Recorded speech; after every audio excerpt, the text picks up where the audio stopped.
Ladies and gentlemen, welcome back to the B Team. We are back and better than ever, per always, with Ben, Chad, and myself. Just rocking. Listen, Mayhem, he doesn't need to remind us what time it is every time. Oh, we were on time, bro. Yeah, we were on time. Yeah. So you guys could mess off with that. We are live, of course, on the Jackrabbit Illustrated Facebook, the Jackrabbit Illustrated Twitter, as well as the FCS Fans Nation YouTube. Thank you for joining us, making us part of your day, night, or evening, whenever you may be listening live or otherwise in podcast form or on YouTube.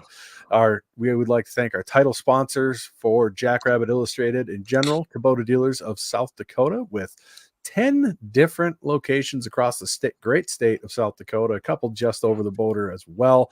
They will hook you up with some of the best equipment you can get your hands on for any heavy machinery you may need, all the way down to mowing your yard in the city. They've got the best stuff for you. Get yourself some orange. They've got parts, dealers, and service, of course, at all their locations. I don't think you'll need a lot of parts, though, because that's some fine machinery that they've got running. So get yourself into some orange today. Thank you so much for being a title sponsor for us, Kubota Dealers of South Dakota. And the speaker is looking good at the field. They got one of the new speaker covers as their ad up there. Huge supporters of the Jacks, so you should be a huge supporter of them. As we are on all of Jackrabbit Illustrated with multiple people owning orange. I've got to work my way into that as well. I have orange, but it's the wrong type, so I'm working on fixing that. And of course, the B Team itself. We are brought to you by Culver's it's actually not the speaker cover. I stand corrected. Whatever. It's in that vicinity. If you look at the scoreboard, you'll see a Kubota sign up there, and it's awesome. But our show sponsor is Culver's of Brookings and Watertown. I just had some Culver's the other day. It was not in Brookings or Culver's or Watertown. Let me say the service was not the same. It is much better in Brookings or Watertown. So if you get the chance, stop there. I love Culver's either way, but the service is just better there. So stop by in Brookings or Watertown. They do an incredible job of handling the massive people that goes through after the games. So shout out to Culver's of Brookings and Watertown for being real ones and for supporting us as the B Team, of course. But how you guys been? How have you guys all recovered from the weekend that was? Have we got it out of our systems now? I'm better now. You're better now. You were sick. I know you said I you had a rough couple of days. So something must have spun around the tailgate or something, because my oldest, Tay, she had to miss school in a cross-country meet on Monday because I carried a lot of puke bags out of that room on Monday. I know it wasn't the barbacoa, because there's a lot of people that had it that didn't get sick. Correct. No, I wasn't blaming. I don't think it was. I didn't get sick till Monday anyway. So yeah, food would have been faster acting. So it was definitely Ben's barbacoa. I mean, wasn't Ben's barbacoa. Dude, that was fantastic. Legit. I love the actual what kind of cheese is that? God, I can't think of the name of the white cheese. Queso Blanco. Yeah, queso fresco. There's a bunch of fresco. Yeah, and the cilantro, man, did it up right. Mm-hmm. Yeah, it went quick, but I had to do it for the people. Got to do it for the people, and we love making food for the tailgate. That's for sure. I was a bum and slept right through my alarm to get up and start what I was supposed to make. So I am a epic failure on your penance is making that for the next home game. Yeah, that I'll make something. I don't know if I'll make that because I'll have to cook that up before that. I don't want to refreeze a bunch of roasts. Sure. So I'll probably have to make that sooner than later here before that starts getting nasty. So that's on my list. You made your wife clean it up too, so. Well, yeah, thanks. What a guy. What a pal you are. Just throw me in front of that boss, buddy. We will. Don't worry. What a guy. You're a real one. A real dick. It was a bad morning for everybody. Yeah. But yeah. So tailgate was good. I thought tailgating was very good. It was cool. Augie probably brought the most people that I've seen a visiting fan base bring in a long time. Not as many as NDSU normally does, but it was definitely more than USD fans bring. And you could see the energy that their fan base had, how much they were enjoying it just when I pulled in to our lot. They had tailgates set up all through the free lots. It was pretty cool to see. It was really cool to see how fast the dairy bar tailgating lot's taken off. That's a super cool atmosphere as you come in. What is not cool is parking attendants closing off the library lot and telling club members that it's full when it's maybe a quarter full. Or making us sit until 1 o'clock to get in because they got it barricaded. And down Madary and letting the paid lot get fully set up in the meantime. Yeah. That's it's got to be all or nothing. Like, you can't be doing that, especially, you pay for the Jackrabbit Club. You should not be getting less access. So that's frustrating. I mean, that's the whole point of why they moved the library. They changed from what it was in the pay lot to what it is now. And like, if you want to apologize to those fans, it's not the way. Don't do it right in front of the people who paid for Jackrabbit Club, like right in front of their faces. That's terrible. You don't think we won't notice? And my wife she had a wonderful idea. Instead of making us drive through Dairy Micro, because of where they block that off, dairy bar, I guess, whatever you want to call that. Just have us go to park down University, and you can have about twice as many vehicles parked on University to get into that lot and feed everybody through the north side of the triangle lot, as Matt likes to call it, north of the library lot. Yeah, I think that's a better idea, honestly. Well, yeah, and make that the club access. And Make the other one, the pay lot and stuff. That makes a lot more sense than having two lines that people don't understand and blocking up Madary. For Speaking sure. Of parking, did your interview ever hit was it the Collegian? I don't know. The Collegian. I might have had some of this going on during it. I don't. No, I don't know. I think they just picked on me because of the giant hat, honestly. But we'll see. I was looking forward to see that interview, but I haven't seen it yet. They also interviewed Ray Gronowski about things, which was kind of interesting. So they know who he was. I had told them who they were, but then later on they're like, "Oh, we didn't realize who you were." And I was like, "I told you." Whatever. College kids, Right. Well, so tailgate was a lot of fun. It's definitely, you get into a flow of showing up when tailgating starts. I had to show up late because we went to Tay's soccer game, which is great, but you get there later than you usually do. It throws off your whole rhythm. It really does. You're so used to spacing out, seeing people. It turns into such a whirlwind up there.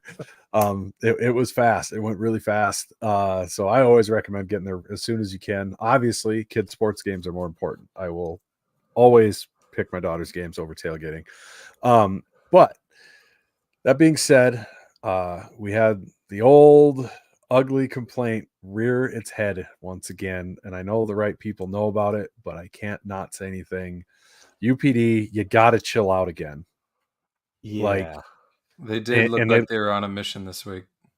I mean, I heard of a dude who was waiting in line to get into the backyard and took a sip of a beer in his car while he was waiting in line and got yanked out of line when they let him in and written up for a Dewey and open container and all that crap because the guy says, "I saw you drinking." Like, can we follow the spirit of the rule here a little bit and not the letter of the law? Like, you shouldn't be out here hunting for tickets. You're here to keep it safe. You're not here to pump your volume and flex your muscle. Nobody's impressed that you're UPD. They did just look like they got done with training and they were real excited to show off their new skills. I mean, I appreciate what they do, and sometimes they do a great job. And I witnessed them doing a good job when there was, I think it was somebody had a glass bottle or something, and they're like, "Hey, you can't have that here." And they were nice about it. But some of them go over the top too, and so we're not saying let underagers, do beer bongs and keg stands in the middle of the tailgate lots here. Like, you got to keep it under control for sure. And they do a great down by us. They're fantastic. I do miss those days, but right. But you're not underage anymore, so but you don't have to worry the backyard. about that. Like, yeah, you want to keep it under control, but we don't have to hunt people down. But what we don't miss is having people throw full beer cans and people running across the top of porta potties trying to get picked off by them.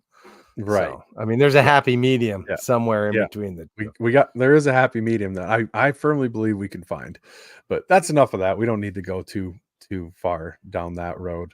But yeah, that was I just had to say something about that. The game itself, however, it was just flat. The crowd. The crowd was good. I will say the defense was outstanding. The defense was playing. Yep. So, I mean, you have to qualify that. Like, you can't say the game was flat. I mean, the defense played really well. They got put in a couple bad spots by special teams, by the offense, and the defense came to answer the call every time. And I will say the crowd was not flat. No. The crowd was really, really good. The student section was wild. It was so full, which was awesome to see. And they were into the game, and the fans that were there, that were into the game right away. So that part was really, really good.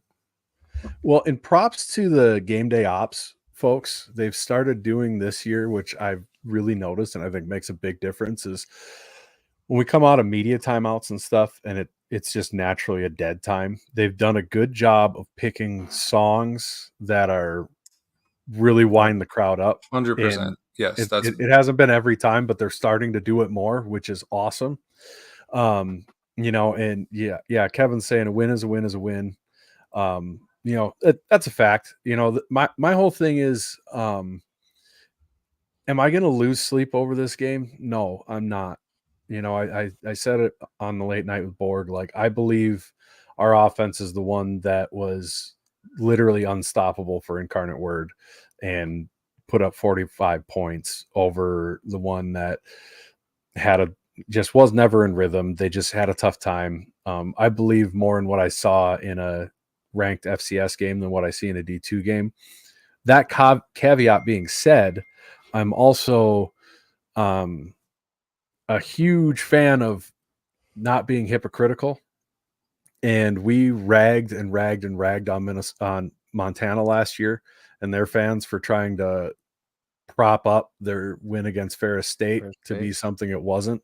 So, when you see like guys like Sam Herder and stuff who shuffle their top four, like, that's fair. That's what we wanted them to do with Montana. There's nothing unfair about that. It's not going to ruin the season. It's not going to cost the Jacks the number 1 seed.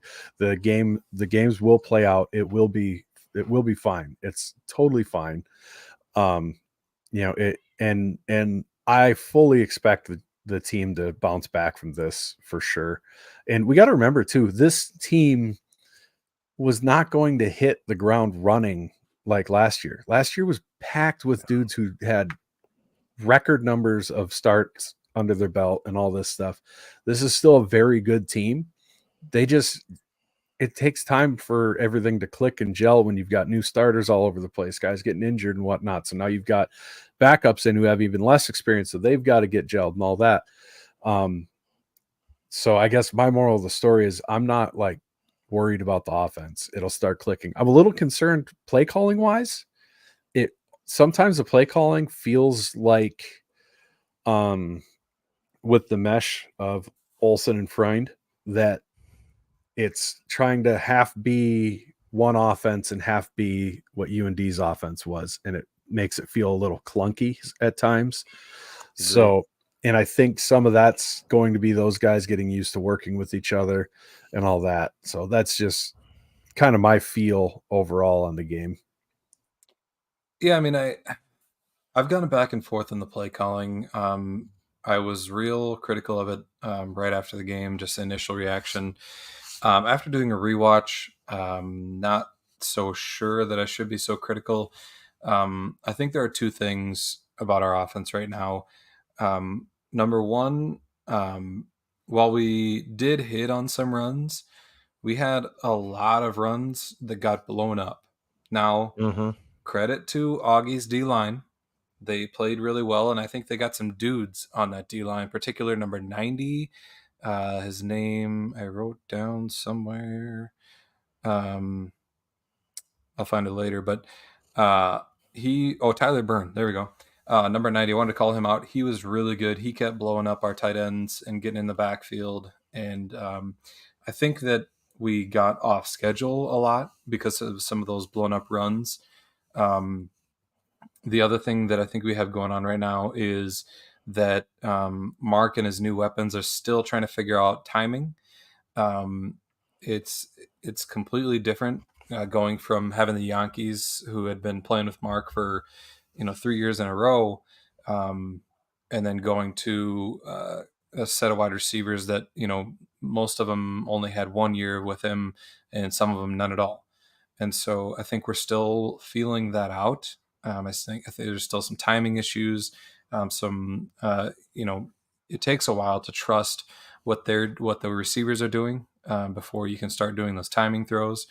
And so I think the combination of those two, along with some penalties, just got us off schedule a little bit at times. And the other thing that I noticed is some of what the play calls were and what we were doing on offense was predicated on how Augie was playing defense. They seemed destined to keep everything in front of them. They did not want to get beat, and they were just saying, we're going to let you throw it short and we're going to rally to the ball, and which they did. I mean, they had that Peyton Buckley. That kid could play in the FCS tomorrow. He probably could play in the FBS tomorrow. That kid is a dude. He'll play in the NFL. I guarantee it. Number 8 is his number. Logan Leonard as well, number 27. He was flying around the field. He's a D-back for Augustana. So, I mean, that team, I mean, we don't want to sit here and say, well, that was a really good D2 team.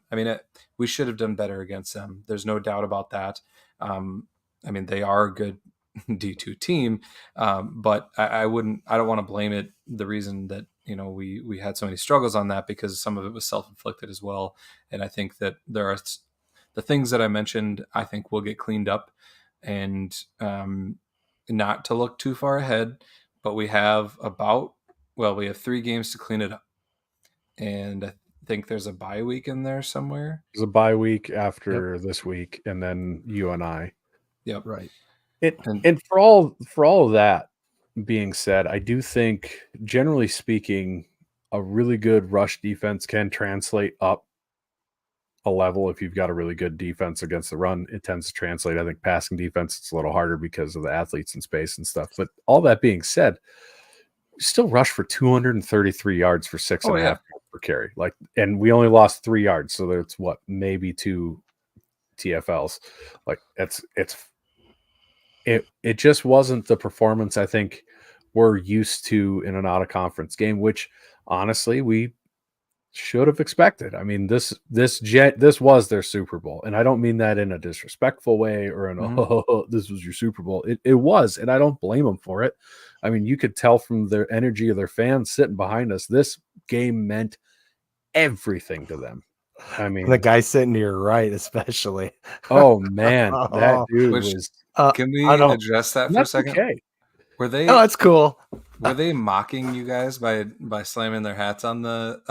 No, I think they were trying to make noise as well. Yeah, they're just trying to make noise, and I'm all about that. Yeah, I didn't know if they were upset with you about the hat thing, and so they were trying to slam their hats on or if they were just copying you.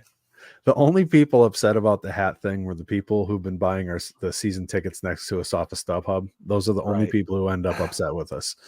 They sat down, and I I've talked about before. I'll just, before the game starts, I'll absentmindedly smack my helmet on the railing, and then I looked over and I'm like, by the way, just to let you know ahead of time, I'm really loud, because Chad's kind of up by the front railing now. He's I'm like the only hard hat whacker in the row anymore. And she goes, yeah, I noticed. I'm like, ooh, you're gonna be fun. So I toned it down for most of the game. I wasn't my normal self, but yeah, they were into the game. Augie was. The only people who were mad with us making that much noise for those 3, they left it early third quarter and would sat somewhere else. I think we're seeing a lot of youth, and some of that is execution. Yeah. Obviously, we're missing some blocks we shouldn't. We got guys that came up that weren't even on the line a week ago. I think we're seeing a lot of that affecting our offense, finding that rhythm that we're struggling to find that rhythm. But once we find it, I think it's going to be a lot better. We can't have the drops that we've been having, obviously, because that puts us behind schedule. It reminds me those of are the kind of things that 2022. Right. Yeah. I mean, we just keep shooting 100%. ourselves in the foot. Well, when everybody was going, where's the explosive plays? Where's the explosive plays? Where's the offense? That's just what that game felt like. It felt like it just had some things that weren't coming quite together yet. And that's why I'm not too freaked out about it. Oh yeah, I mean, people have a very short memory. They remember last season. They remember how dominant we were and how every game was just like, well, we can pretty much roll out our helmets and we win. By 30. Yeah. Oh yeah, but easily. And back in 2022, we struggled with UC Davis after playing Iowa. We only beat Missouri State by 14. We barely beat Northern Iowa. Probably maybe should have lost that game. The UND game didn't start real well that year. So, I mean, there were plenty of games that year that didn't go necessarily to plan. And there's going to be some of that. Last year was an anomaly. It was one of the all-time great FCS football teams. Yeah. This team that we have this year is a very, very good FCS football team. It's not an all-time great FCS football team like last year. So people need to adjust their expectations based on that. Yeah, just because, last year was almost not even real. Like, that wasn't even a real season damn near. That team was so good, and that's nothing wrong with this team. As it gets going, it's going to get closer and closer to being as good as last year. I do believe that. I fully believe this is a team very capable of winning a national title, no doubt.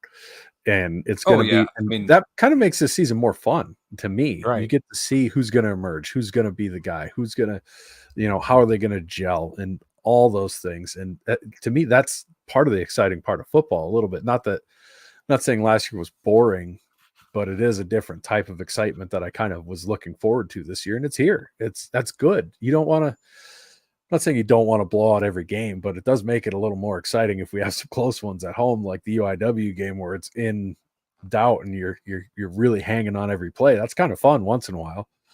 Certainly is more interesting that way.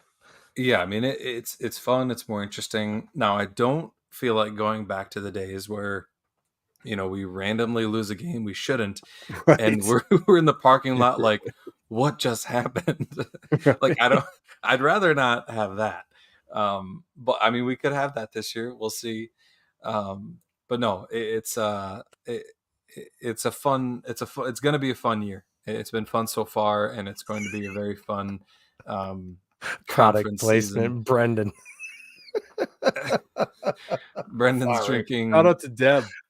She got us some garage beer for garage time. Was it cracking it a little early, but I couldn't just let it sit there staring at me, begging me to open it. Sorry to cut you off, Ben. No, you're good. I was going to address Jesse's comment here. He says, will we see any more touchdown celebrations? I think we'll see celebrations. They may not be as choreographed and as, I don't know, look at me as these were. And I did like, if you haven't listened to Jimmy Rogers' Coach's Show, I highly recommend it. We were texting about it a lot in our group chat today, and it's awesome. I mean, Stig did a great job, but Jimmy just gives such good insight, and him and Tyler have a really good back and forth, and it's a great show. But he addressed the celebrations in that show in a very good way, I thought. He said that this was an expectation that the team set on itself, that they didn't want a me first attitude. They didn't want that. And so what Jimmy's doing is holding them to their own expectation of what they set out for themselves. And so, yes, Jimmy was maybe upset about it, but I think the team as a whole doesn't really want to act that way. And so I think you'll see an adjustment that way. Yeah, I'm not, I think this has been beat to death so hard over the week between press conferences and everything else. But yeah, I was kind of stunned when they went to the back of the end end zone to the camera, I was like, Yeah. whoa. I've never liked that. that. Ever since the NFL started doing it, I'm like, Yeah. nah. The And then they started like, sellies. yeah, they started like setting up cameras in the end zone. It's like, I just don't And like. you know what? If a guy spontaneously dances, whatever, awesome. In you know, you sound like an old Crock pot curmudgeon. thing was cool. Yeah. You know. Yeah, you know, whatever. I don't Short celebrations, yeah, are fine. yeah, you know, it's all good. I don't mind that stuff at all. It's when it's been pre-choreographed that just makes my skin crawl a little bit. And I think to me too, some of it was the opponent that made me really go, ew, like we pre-planned celebrations to rub it in on a D2 team. That's tough. Right. And you know, we're not having our best game. That's a tough look, but you know, they're kids, they're having fun. You know, you push the limits, you know, the team celebrated a little more, and then eventually you end up going a little too far where the coach is like, that's enough, you know. So yeah, that's what happens. Back to actual football stuff. Yeah. We were talking about the offense. I do want to point out how good Amar Johnson has looked. He looks really, really good this year. He had a really, really good game. And Maxwell Woods. Yeah. Jinx. With Angel Johnson out, Maxwell Woods got a chance to get some carries. That dude has some wiggle to him. He's got some real quickness to him, and he makes a cut, and he's back up to full speed immediately. And so you're real excited to see what he does in the future. Brennan, you look like you want to say something. Was it? Well, the thing he did on that 61-yard, busting it all the way back to the other side of the field and then running down the sideline. We haven't had somebody do that since what, Pierre? Yeah, probably. That type of run? That type of run. I think that was the last time I was like, oh, that's fun. Eddie like. And it's not that I don't, you know, I'm 100% sure Amar's capable of it, but you know, that's not really his style as much. And but yeah, no, he's gonna be exciting. Amar is more of a slasher, whereas Maxwell's a little more jitterbug and takeoff deal. But he'll be exciting. I would like to see a short yardage option emerge. It's something that we were 3 for 10 on third downs this game against a D2 football team. Again, credit to Augustana. Their D-line played really well. However, we had too many short yardage situations where we just couldn't move the ball. And it's something that, it's potentially we've got some blocking issues, particularly on the edges. But I think that what I would honestly like to see is what Montana State had a lot of success with Sean Chambers.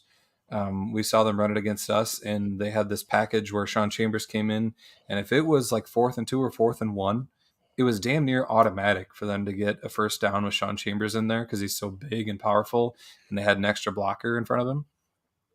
And we have a guy in Chase Mason who I think can be a similar type of package for us. And so, in my opinion, I would like to see that happen, but I don't really care who it is or how it happens. I just want to see us have a short yardage option emerge because we're going to need it at some point in the season, particularly against a team like NDSU, where you just have to convert those third downs or fourth downs if you're going for it. You cannot get stonewalled and have to punt. Yeah, that or an under center quarterback sneak, or we used to do it with Kraft all the time and have him motion across and sneak with his just big body. We've got some 6'7" tight ends that, you know, I know Tucker was a freak, and that's, you know, if it's usually a different thing when you're talking about him, but I do feel like that's something our tight ends would be capable of doing, or, you know, somebody Brenner, I don't care, you know, but it's someone thick to run that ball. Shoot, take one of your reserve linemen and throw him back there as a lead blocker, and then you know, put him back there as fullback and hand it off to Chase Mason. That'd be something. or So a my big high school DE did. or something. Yeah. Yeah, that's what my high school did. They put me at fullback and had me lead block.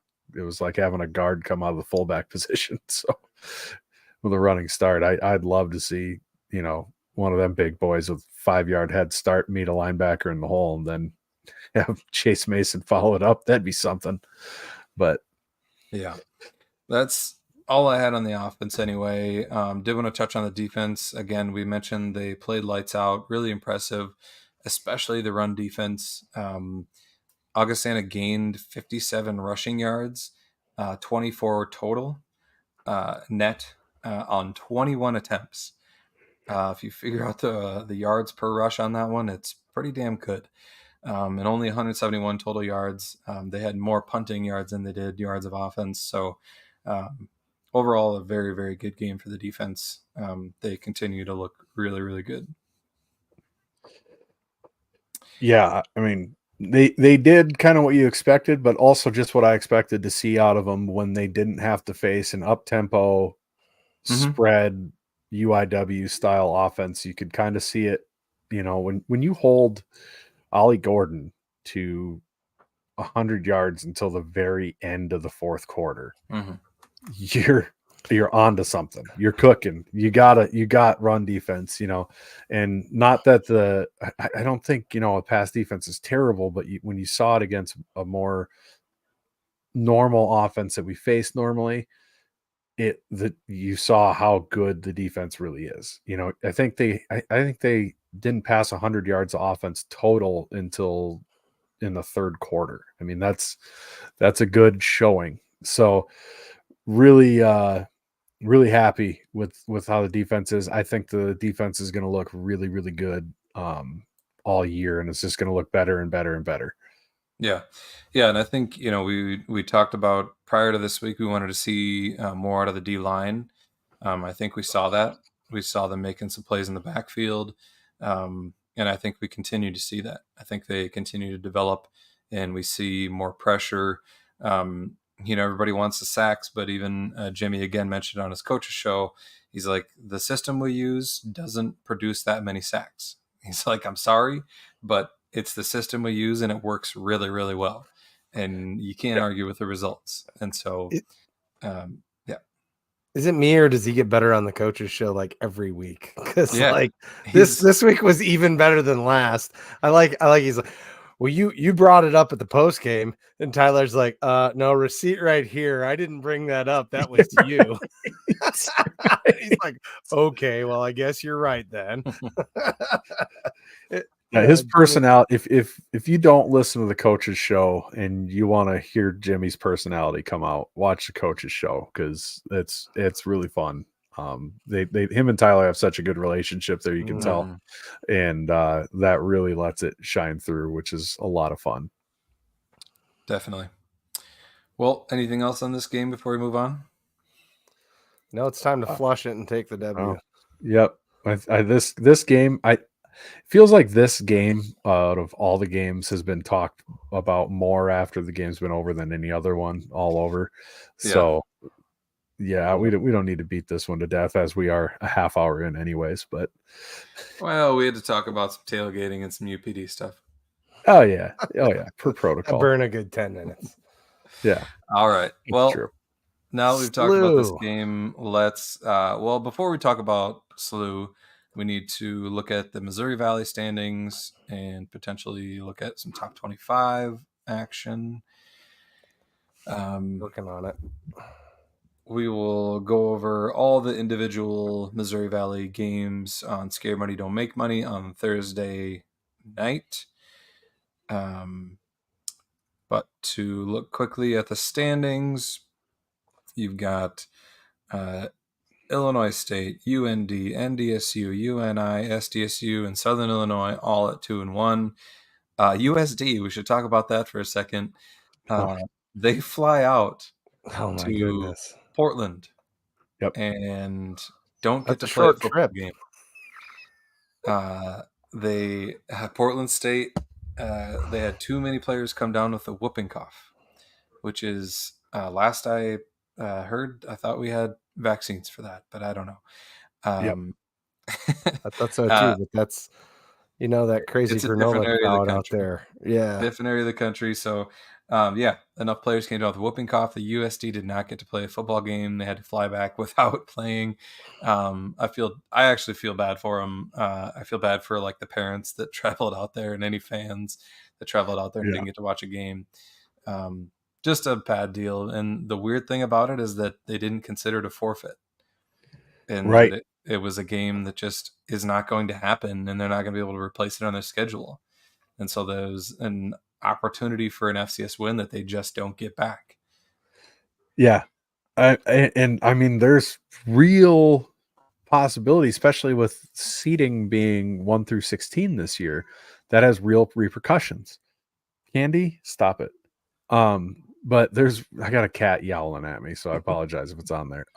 But it's gonna have real repercussions possibly down the line. So I understand why they're mad. I thought their AD throwing a bit of a tantrum on Twitter was maybe a bit too far. Like a little churlish. Yeah, because contrary to USD fans' belief, like the local media does like them. They do like them. So like they want them to do well because it's better for them when they're doing well because then they get more engagement. So they're absolutely going to carry the water for you on that. Like Borg spent 20 minutes last on our late night show, like going off about it and making fun of it, as he should. I mean, it's a wild situation, right? Well, that was a different conversation, but like they're going to carry the torch. You could have just come out and said, look, we wanted to play. They didn't, and we're trying to sort out how it should work. We feel like we should get credit for the win instead of a giant post. Like, dude, I get him being upset. Oh yeah, that's I would make a post like that, but I'm not an athletic director. I feel like that. I don't think Justin Sell would do that. No. Maybe you have an interview where you say stuff like that. Putting it out on Twitter just feels almost immature, I think, to me. But the world's changing, so maybe that's what you do now as an AD. And I'm not ragging. I'm not saying he's bad AD or anything. It was just it felt like he could have gone a different way with it, maybe, and still gotten his point across. I mean, you look at Zimmer's article on the Valley here. Its title is USD got screwed. So, I mean, it's wild that it went that far.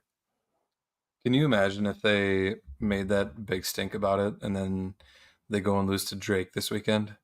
That'd be awesome. The 1-0 1-0 Drake, who just beat Eastern Washington. What would be worse is if they ended up having their team come down with something and they end up like COVID, like they canceled some games. Yeah, canceling a game of COVID.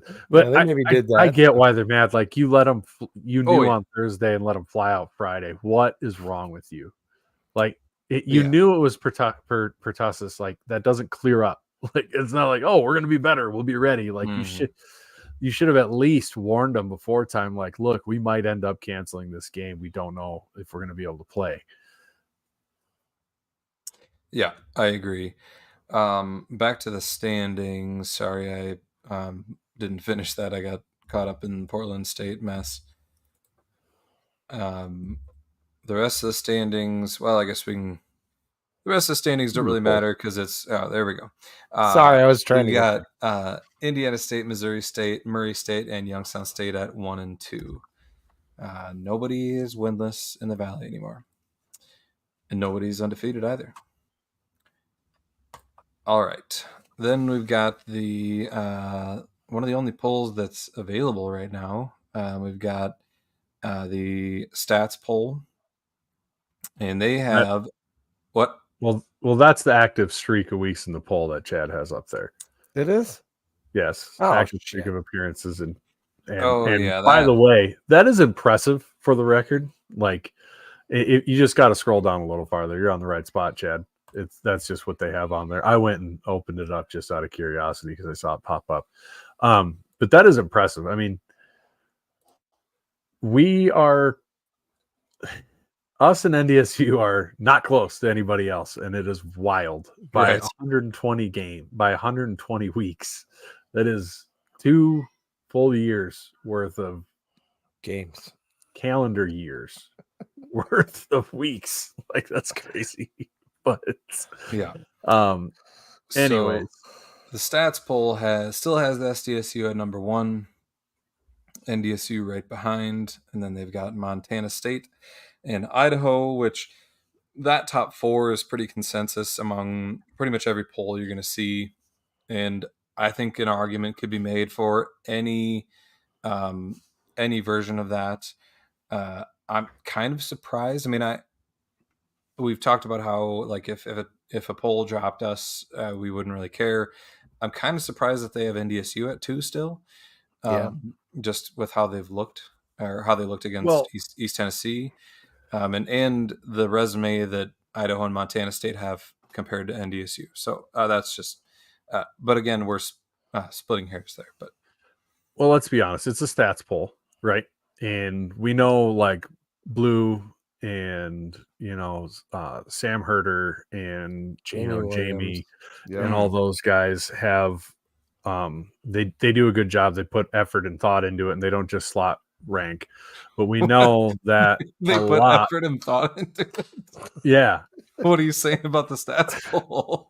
I'm saying a lot of people don't put effort and thought into it when you've got Albany ranked in the top 20. Like, what are we doing? But anyways, right. But I honestly, I understand, some people like to say, well, you're number 1 until you lose. Well, sure. No, not when you haven't been. I don't like that mindset personally, because again, this is me trying not to be a hypocrite here, but I said for years when NDSU was 1 and then had a bad game, or we said that Montana should have dropped when they had bad games last year and then didn't, that they should have dropped. Your resume this year matters. It's a poll on this year. It's not a poll on last year. It's a poll on this year. FCS Nation Radio puts out a fantastic poll. Just the reason we put this one up is because this is the one that the NCAA recognizes for now. So you kind of got to go with it. It's really bad, some of the stuff on here, but go ahead, Ben. Sorry. I was going to say they don't have theirs out yet. FCS Fans Nation. Oh, that's true. So no, FCS Nation, not FCS Fans Nation. Oh, I thought you said Fans Nation. We haven't done ours for a while because Fans Nation hasn't come out, and I don't know if they're doing it this year. But FCS Nation. Oh, I didn't realize they weren't doing it. Stone and Kevin do a great job. I do appreciate their rankings, but I think if you're going off of this year, right now would probably have Idaho 1, Montana State 2, SDSU 3, North Dakota State 4. That doesn't mean that's not going to change. Now, where you run into issues if someone does slot vote and then they do that, then it's an issue, because then they're not going to change it, and then you have a problem going forwards. But if you have someone who is like Zach McKinnell or all those guys going and voting off of resumes as they get built, that's okay. That then polls are fluid, and they should be fluid. It's that's the way it should be. It should change. You shouldn't stay with the same poll and then move people up or down and be like, well, I'm going to drop them 15 slots because that was a bad loss. Like, no, it's not the number of slots that you move. It's where should they settle in compared to everybody else. And it's not how many I want to drop them. It's who's got better resumes than them now. And that's how that should go, in my opinion. And that's the issue with the stats poll, is it takes too long for teams to move up or down. Like they float up there, and then one bad loss, they move 2 or 3, while a team's having a great season that wasn't in the preseason poll is barely cracking the top 25 because, well, the teams above them haven't lost. Well, that's bullshit. Move them up into where they deserve to be based off of their wins. So that's my little rant on that. But And when it comes to things like that, even I think that look at the showing that Idaho had at Oregon. That to me gains more than us beating Augustana, right? In the polls. Right. Like that's a more valuable loss than our win. I don't know, just how I looked at it when I used to vote. Right. And when you look at it now, like the other thing is this doesn't mean that we wouldn't be able to move up over them. And in the end, it doesn't matter who's number one. It matters who gets number 1 and 2. And guess what? Of those 4 teams, 2 of them are going to drop a game or 2. Probably 3 or possibly all 4 of them. So like it'll be decided. It'll be fine. When it comes to top 4, it's not nearly as important to me as like now, since the way the NCAA committee is going to look and they look at resumes, it's who was ranked when you beat at the time you beat them, not who you beat that's ranked at the end of the year, which is stupid and lazy. But because it's really hard to take, those 6 teams you're deciding between and pulling up their deal and matching it with the current poll. That's so difficult. But and using nuance, apparently that's too much work for him. So it does matter, if you're dragging your feet on putting a Wofford in who has good wins, and if you're leaving UNI in who's looked bad, that matters because it's going to skew people's resumes at the bottom of the poll because someone's going to get a ranked win for beating a UNI who hasn't looked that good against a couple of Pioneer League schools, but a team plays Wofford and loses to them or beats them when they should have been ranked. They're losing on a ranked win. That's a bigger deal to me.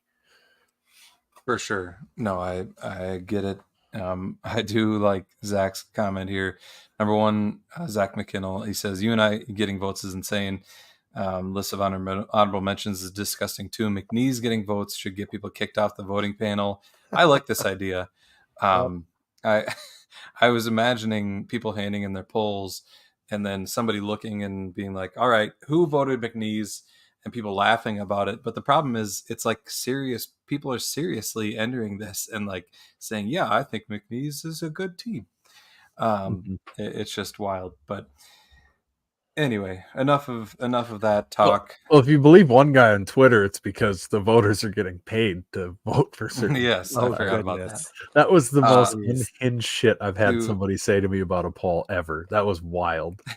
To finish out the top 10. Oh, go ahead, Chad.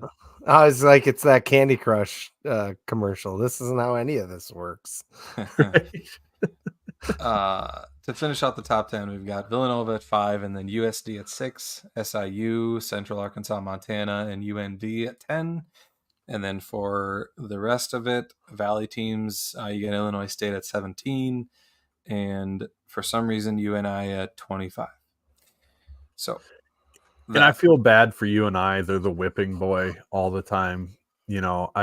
Abilene Christian to me at 19's not good. They almost lost to Northern Colorado.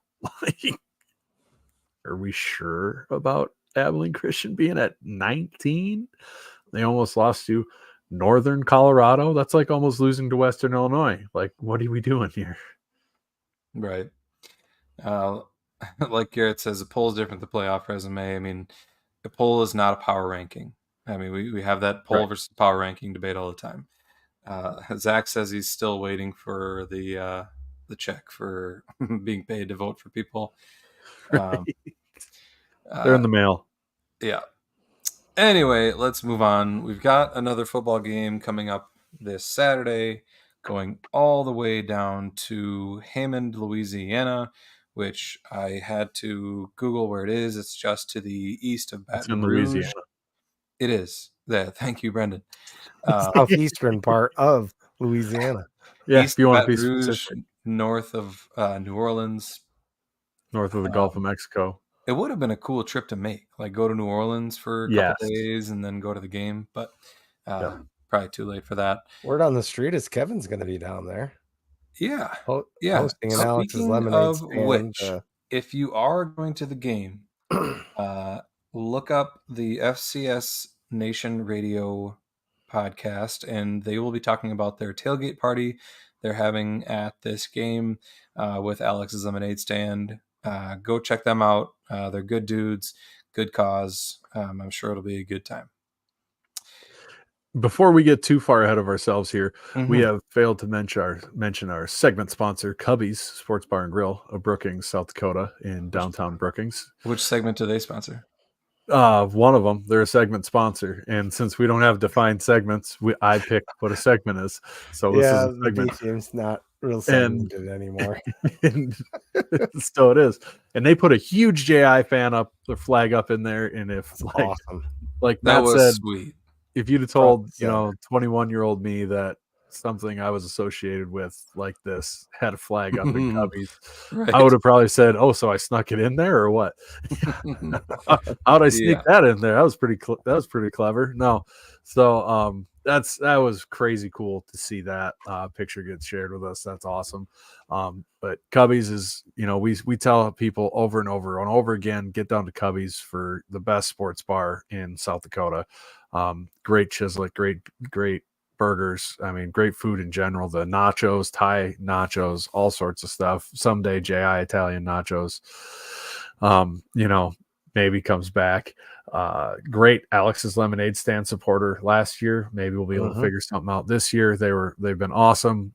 Incredible sponsors for us. Always huge supporters of everything Jackrabbits and Brookings. They have been a staple in Brookings forever. I think the patio is probably still open and you are running out of time to get to enjoy it. So I recommend doing that sooner than later. If you want to get down there, that is probably my favorite place to go there. So head to Cubby's if you want to watch the game and don't have, ESPN Plus or anything. I was going to say, no better place to do it than this weekend with the away game. Right? No better place to watch an away game than a down at Cubby's with a packed bar full of Jacks fans cheering on the team.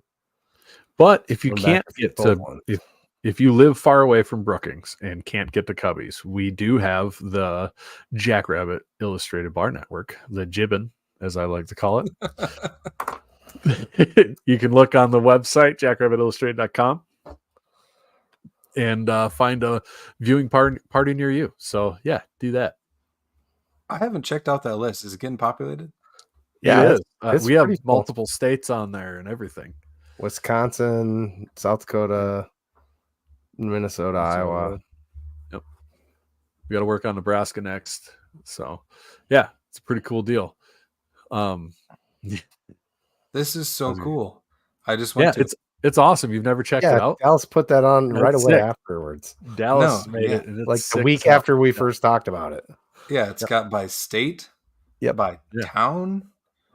Yep. There's one in Gayville, South Dakota. Heck yeah. New Underwood, South Dakota. I mean, we are hooking people up. Yep. And if you it's one of Wisconsin. You know of a bar, we got Wisconsin sites, we've got Minnesota sites, Iowa. Yep. Shout out to Brendan probably even knows where that's at. I can probably pronounce it correctly too, because I'm pretty sure he's not pronouncing it correctly. Is it not Squawani?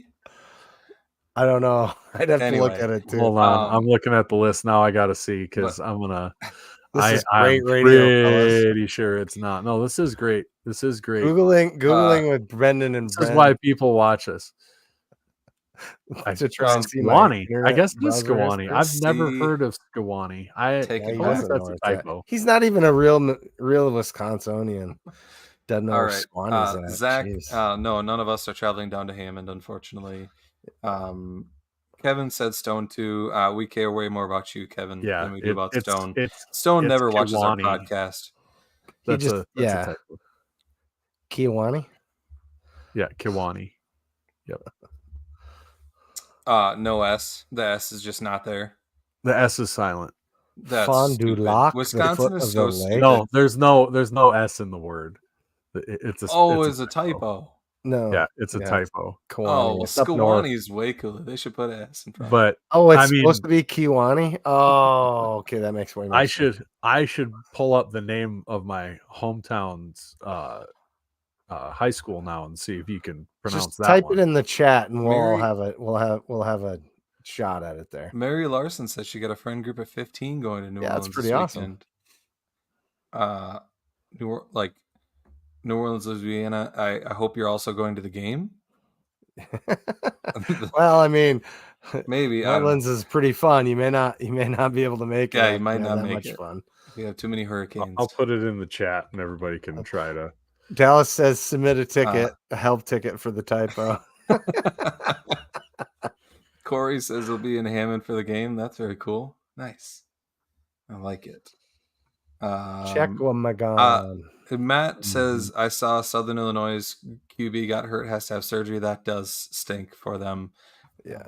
And for the FCS as a whole, because SIU was have a pretty good year there. Brendan's hometown is Chicago. One at a time. You talked over each other. Chiquamagon. It's not terrible. You're not on though. I went with check at the beginning. Chiquamagon. No, doesn't start with a check. It's a sh. It's Native American, isn't it? Correct. I mean, a lot of things there are in Minnesota, Wisconsin. Northern Wisconsin, there's a lot of French and Native American words. Schwamagan. Yep. The Charmin. Slappy.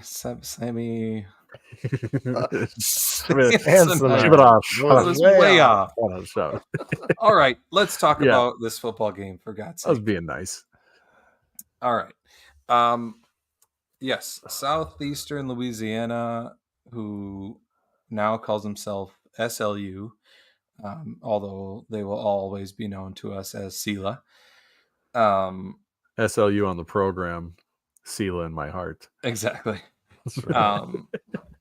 Yeah, no, it'll be an interesting game. I don't know what the history is of the. Have we ever played them before? We have. Yeah, we played them twice, haven't we? Yep. Beat them both times. Yep. Once there for sure. Maybe both there? No, I think it was once there and one. I think it was a home and home series back. It was like 2008, 2009-ish, 2008, 2009. Well, I think one of our players like burst an appendix down there and ended up not coming back with the team because they were in the hospital. I think that could be just me talking out of my ass too, but I something wild happened down south there. That's also a fun fact. But the team Lodge Grass, Jesus, sorry.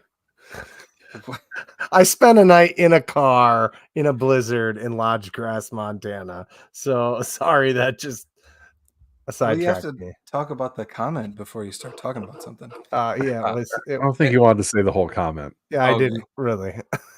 Got you. So Southeastern Louisiana, their game so far, they lost 52-0 to Tulane. They lost 35-10 to Southern Miss, and then they beat Eastern Washington 28-24. Not the Eastern Washington of old, the Eastern Washington that also lost to Drake. But we don't want to play the comparing game too much. It sounds like they like to run the ball a lot, which last I checked, we do have a really good run defense. So that definitely plays into our strengths quite a bit. It also sounds like they have good defensive ends, which we saw Augustana, a team that had some good defensive ends, give us some trouble in our run game. And so, I mean, it's a game that we'll have to take seriously, and that we'll have to go down there and hopefully take care of business. Like Matthew said, Sela only passed for 72 yards last week. So, yeah, very much a run-first team. Yeah. I mean, they're 45th in the country in rushing yards, and boop. They're averaging 4.8 yards rush, 152 yards per game rushing. That's kind of their jam. It's right up our alley, especially with the low. They're using two quarterbacks right now, which is I'm not a fan of. What? I think he's laughing at Ron's comment, but no, I don't know. I was laughing at you, Chad, because you muted to burp, but we all saw you clearly burp really loudly. Sorry, yeah, it did happen. My stomach is still not 100%. So You had a little grin after it. I don't know if you were burping about, or if you were no, I think grinning I was about grinning. your burp. We are squarely in garage time already. We're not even a full hour in. You get the Goodness garage gracious. beers out, and you're in garage time. What can you say? Yeah, but I mean, comparatively, we are 15th in the country at rushing with 5.54 yards per carry, 5 rushing touchdowns, and 195.7 rushing yards per game. It's hard to get a beat on Sela for me. You lose to 2 goodish FBS teams.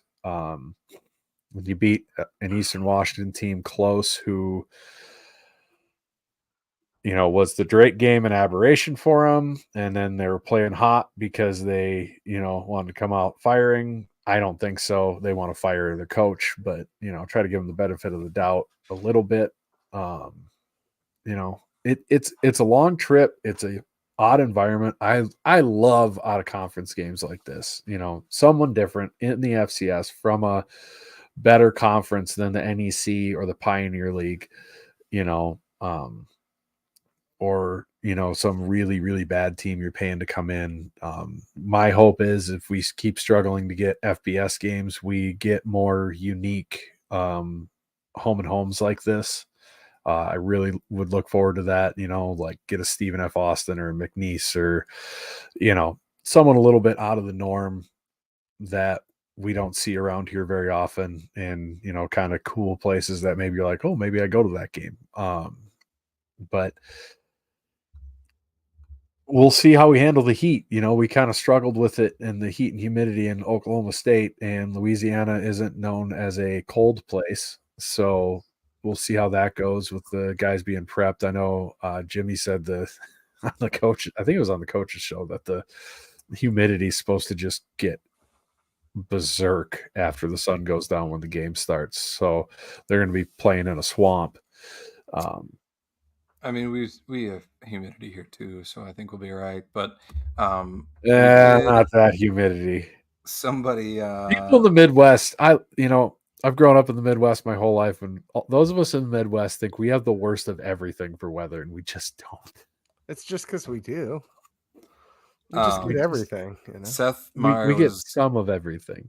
Seth Meyer was correct. They did come up here in 2013. We get as first bad as everything. We went down to Southeastern Louisiana in 2012, and we beat them 31-14 down there.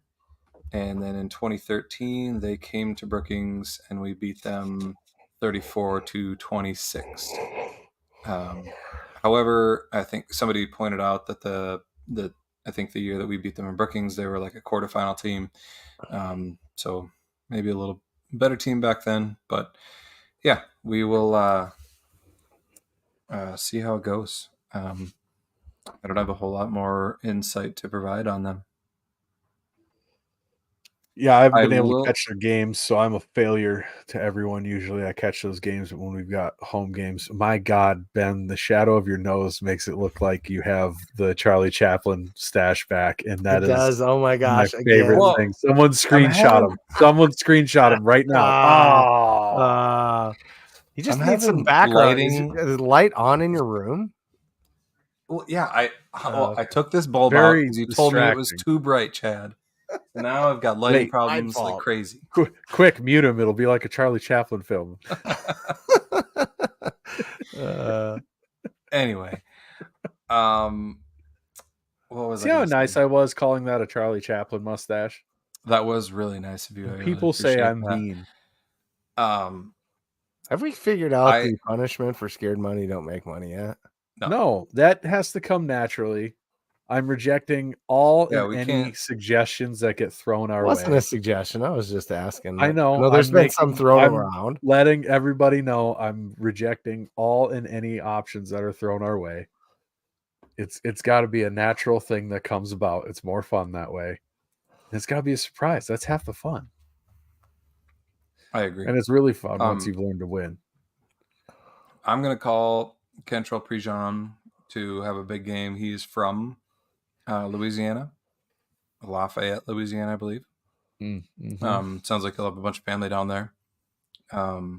looking forward to that. Looking forward to Mark getting back on track. Looking forward to the defense continuing to play really well. Yeah. I'm gonna go with. Oh God, we're over an hour. We probably shouldn't have much more to say about this I know. game. I was trying to wrap it up. Yeah, you can try. You wish. I mean, they're the Lions. So I can add that. You thought no. I'm kind of disappointed. What is it? Danny Johnson or Don Johnson? Danny Johnson from FCS Nation.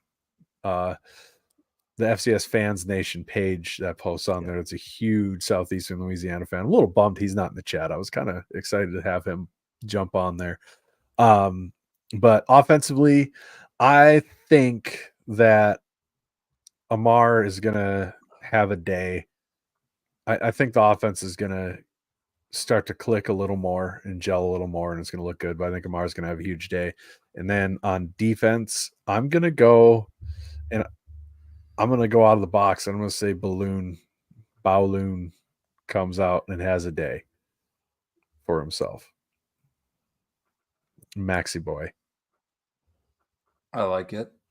I'm going to go with the defensive line continuing to improve and dominating the line of scrimmage and getting a bunch of tackles for loss. I really think our linebackers are going to have a day because of the work that the D-line is doing, like you said. So I'd like to see that, get some tackles for loss on the edge. By the way, we need to get back to calling them the Chain Gang. What happened to that moniker? I haven't heard that. Chain Gang? I mean, it's still around. We just haven't said it, I guess. Yeah. They still call themselves that. Oh, I think. And I think Mark has a good week. You know, we're primed for a good Mark week. I think this is a get back on track game, like some were saying in the chat. Yeah. I think Mark lets loose and just slings it. I feel like he's been putting a lot of pressure on himself, and he's just got to let loose a little bit and start slinging the ball around, because he's so good when he does that, when he gets that in that rhythm and just is dropping back and slinging the ball around and not second guessing and a little bit and all that. And I'm looking forward to that. Yeah, and like Pat Whitty White, I think it's Whitty. It's Whitty, I'm pretty sure. Yeah. He says Hunter better have a good game. The returner is another Bergman type runner. Yeah, I mean, it does sound like they have a dynamic return guy, but I expect Hunter Dustman to neutralize him like he always does. Can we start calling Hunter the neutralizer? Dude, that's a good name.